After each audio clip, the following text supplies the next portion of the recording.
Bismillahirrahmanirrahim. Assalamualaikum warahmatullahi wabarakatuh. Hari ini kita akan belajar tentang yang namanya barisan dan deret. Nah, barisan dan deret ini adalah pertemuan ke-10 ya dari materi kalkulus di semester 1 ini. Baik, kita mulai saja dari yang namanya definisi barisan. Nah, barisan atau barisan bilangan itu sesungguhnya adalah fungsi ya. Jadi barisan bilangan itu adalah fungsi dengan domain atau daerah asal itu adalah bilangan asli. Nah, bilangan asli itu apa saja? Yaitu 1, 2, 3, 4, dan seterusnya. Nah, dan dipetakan ke sebuah nilai dengan domain bilangan real. Ini kodomain ya, mohon maaf, ini dipetakan ke sebuah nilai dengan kodomain bilangan real. Dinotasikan fungsi dari n ini adalah bilangan asli dan r ini adalah bilangan real.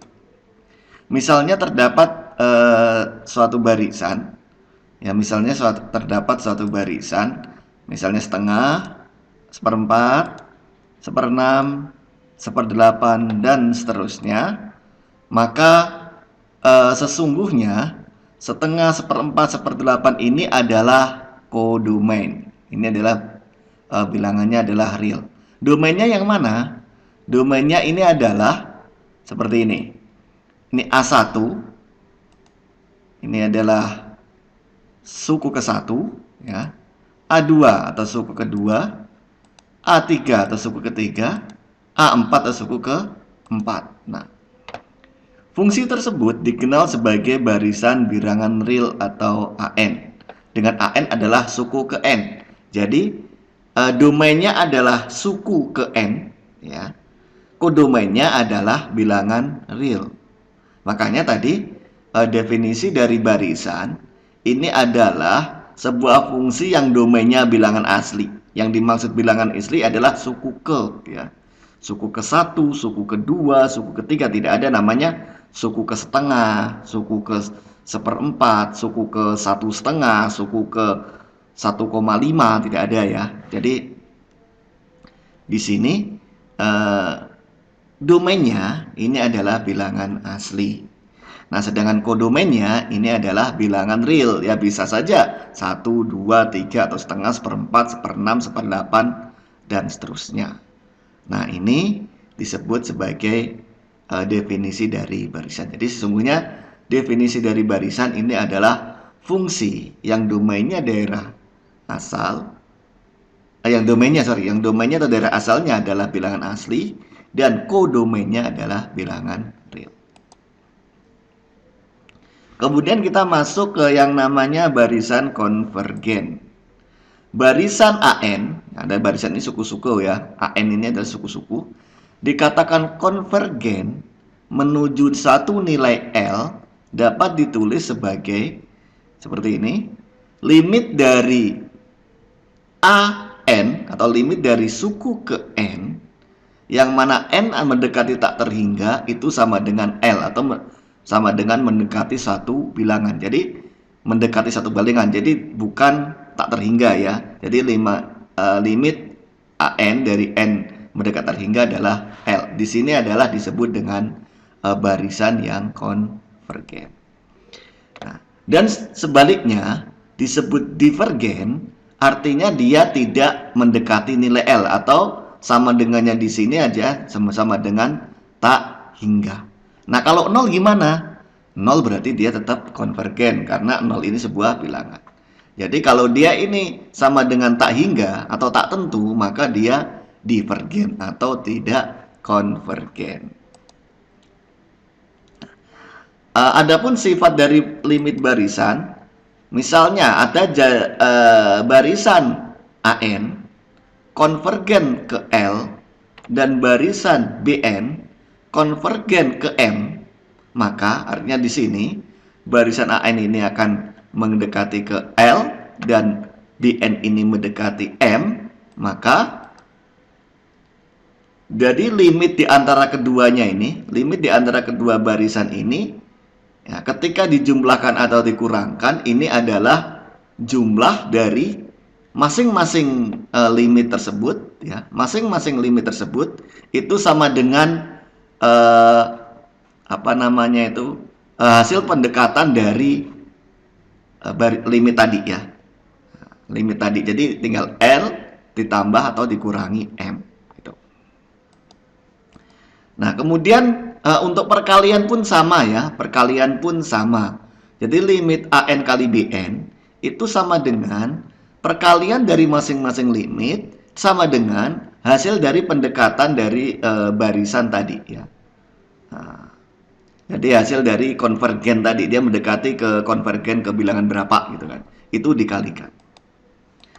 Sedangkan ketika dijumlahkan, dibagi, ya, ketika dibagi itu juga sama. Jadi ketika dibagi itu juga L dibagi M. Yang mana syaratnya M ini tidak boleh 0. Ingat tadi kalau M sama dengan 0 kan berarti hasilnya adalah divergen. Padahal di sini sifat limit barisan ini syaratnya adalah konvergen ke L dan konvergen ke M. Tapi kalau ketika M sama M sama dengan 0, jadi ini kan divergen, maka M ini tidak boleh sama dengan 0. Jadi sama, jadi ketika barisan limit dari barisan AN dibagi BN itu sama dengan limit dari barisan AN dibagi limit dari barisan BN itu sama dengan L dibagi M.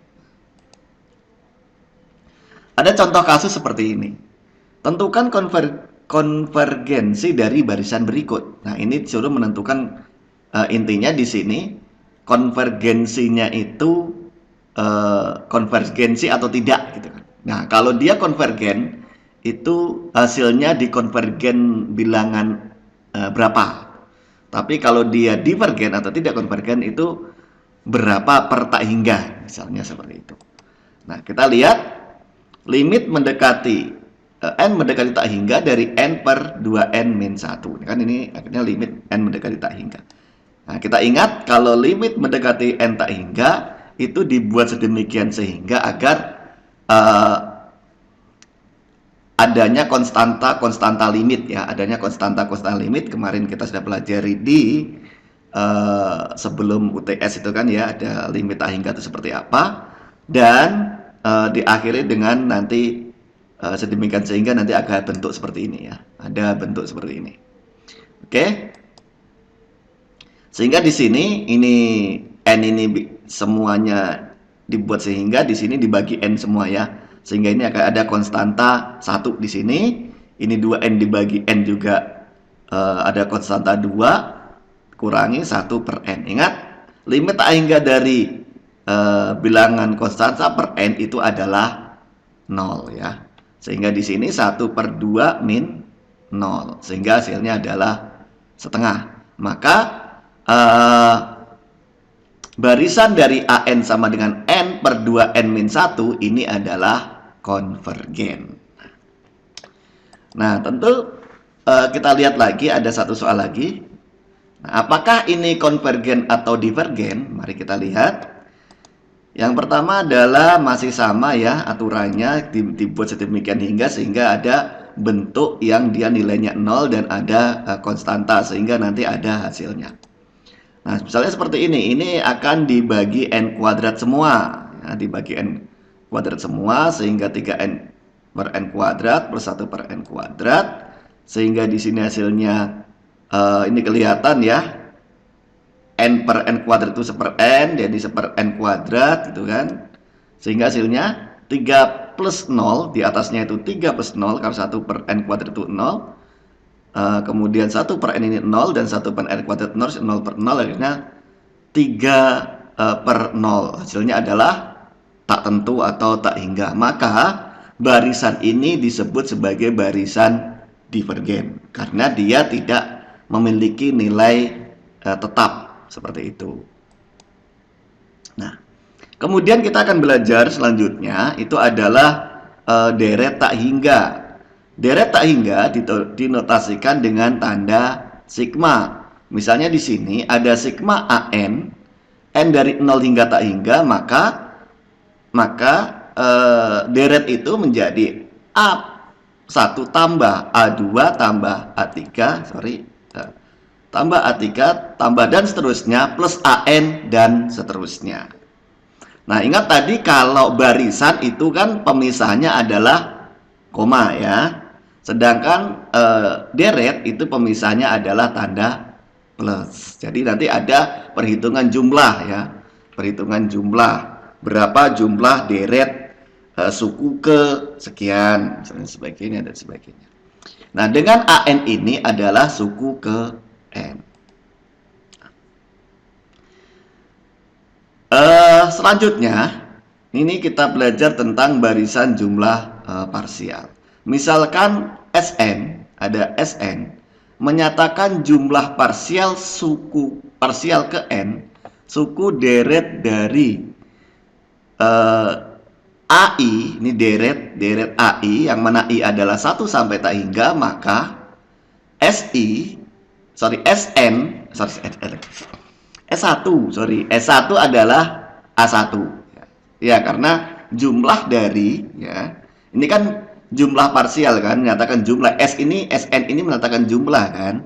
Nah, jumlah pertama itu ya A1 kan, jelas A1. Kan baru jumlah pertama. Jadi deret pertama nih. Kalau jumlah S2 ya, S2 ini jumlah kedua ya deret suku pertama ditambah deret suku kedua.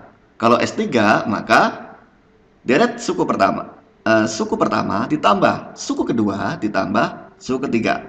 Sedangkan kalau S4 dan seterusnya. Sehingga Sn ini adalah suku pertama tambah suku kedua tambah suku ketiga dan seterusnya sampai suku ke N. Maka disimpulkan bahwa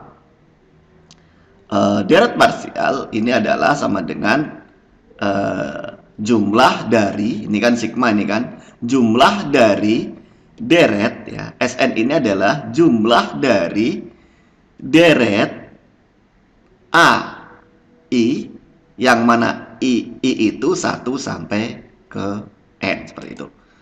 Oke, seperti itu yang bisa kita jelaskan singkat saja. Nanti kita lanjutkan ke materi berikutnya supaya sedikit nanti kita bisa lebih bisa memahami.